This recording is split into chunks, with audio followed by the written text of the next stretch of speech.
A sequel to the 1987 British supernatural horror film Hellraiser, directed by Clive Barker, was released this year as an American supernatural horror film, which was directed by David Bruckner. The 2022 Hellraiser features many Easter eggs and references to the original, and in this video we'll discuss every franchise Easter egg and reference, so watch the video till the end. Every Hellraiser 2022 Easter egg and reference, by including multiple Easter eggs and tributes to the original, Hulu's Hellraiser has proven that the best method to reboot a series is to expand and revise the previously established history in a contemporary context while paying homage to the franchise throughout. The Hellraiser series tells the tale of a strange puzzle box that, when solved, releases a gang of horrifyingly deformed, sadomasochistic hell demons that mercilessly torture and kill any mortals who stand in their way. The mysterious Pinhead is the leader of the terrifying group of creatures known as the Cenobites, who seek out the delights of suffering and misery. In David Bruckner's remake, the Cenobites are back and are now pursuing Riley, a heroin addict in recovery, and her friends as they urgently strive to figure out the secrets of the puzzle box and send the demons back to hell, maintaining and yet modernizing the themes of the first film. As a result of the numerous poor Hellraiser sequels that plague the franchise, Pinhead has at last made a triumphant return to the big screen. Similar to the Halloween soft reboot, Hellraiser was obviously created with fan consideration in mind, and as a result, makes a number of charming allusions to the original series. While some of these Easter eggs are properly stomach-churning, only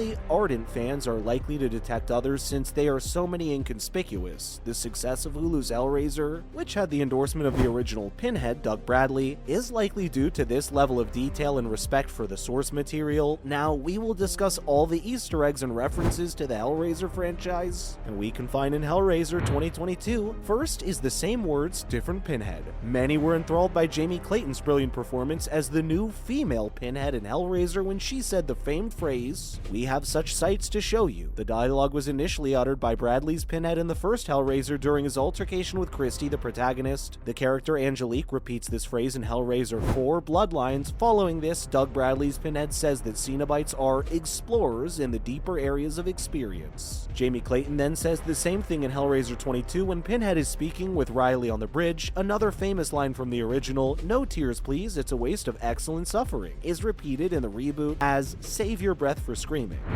Next is the Chatterer has a thing for fingers. Surprisingly, there is no blood or gore in one of the most revolting scenes from the original movie. One of the Cenobites, the Chatterer, sticks his fingers in Kirsty's mouth while she's fighting Pinhead. The Chatterer makes a comeback in Hellraiser on Hulu, along with a number of new Cenobites. The Chatterer is first seen when Riley and Trevor are having sex. The horrific Cenobite appears as Trevor inserts his thumb into Riley's mouth. This makes reference to the original sexual undertone and the highlighting the conflict between the franchise's emphasis on physical abuse and its sensual nature. The next Easter egg is Hellraiser's infamous flayed corpses. Riley arrives at Voight's compound and runs across her brother Matt's ghost. As they kiss, Matt's skinless torso is uncovered, exposing his muscular system beneath. Fans will remember this skinless portrayal as how Frank and Julia initially appear in the films Hellraiser and Hellbound, Hellraiser 2, before regaining their fully transformed meaty visages. Frank goes through multiple variations of this until taking the most recognized form, a bleeding, flayed corpse, which is frequently depicted throughout the Hellraiser franchise as Pinhead whips his victim's flesh. We also have Jesus Wept, new Cenobites, old villains. Pinhead does not utter one of the most famous phrases from the first Hellraiser. Frank delivers the statement while Pinhead's chains tug and stretch his face, eventually causing it to blow up. The physical look of the new Cenobite, the mask, whose skin has been torn from his face and stretched over a circular medical device, evokes this dramatic scenario. Additionally, it is similar to how Voight changed into a Cenobite at the end of Hulu's Hellraiser. Next, we have the Gasp. The Gasp is yet another Cenobite that makes use of a traditional Hellraiser imagery. Deep Throat, also known as female Cenobite, from Hellraiser and Hellbound, Hellraiser 2, and Angelique from Hellraiser 4, Bloodlines, combine to create this new Cenobite. The Gasp has the facial piercings and sliced neck wound of Deep Throat, as well as the head to shoulders chains of Angelique. The blade on the puzzle box is yet another Easter egg in the 2022 Hellraiser reboot. The sword that slashes the user and then absorbs their blood also appears in Hellraiser 3, Hell on Earth. Similar to how the Chatterer is stabbed in the reboot, the protagonist kills Pinhead with this weapon. Like the puzzle box in Hulu's Hellraiser, the Pillar of Souls, which is prominent in the film, has the ability to absorb blood and is linked to fueling demonic forces. There's also the Angels and Demons Easter egg. Both of the first installments of the franchise and the latest Hellraiser features several religious elements. This emphasizes the first Hellraiser when Pinhead declares the Cenobites are demons to some, angels to others, following this famous regions of experience phrase. This is alluded to in the remake when Voight's assistant claims that while Voight referred to the Cenobites as angels, she sees them as devils. We also have "what's your pleasure" phrase, "what's your pleasure?" Trevor asks Nora as he settles down at a bar on Voight's estate where the events of the Hellraiser ending take place. This particular passage is taken directly from the first series. The shopkeeper from whom Frank purchases the puzzle box says it in the opening line of Hellraiser. The entire franchise contains numerous references to pleasure, with Pinhead even imploring Christie to take out pleasures.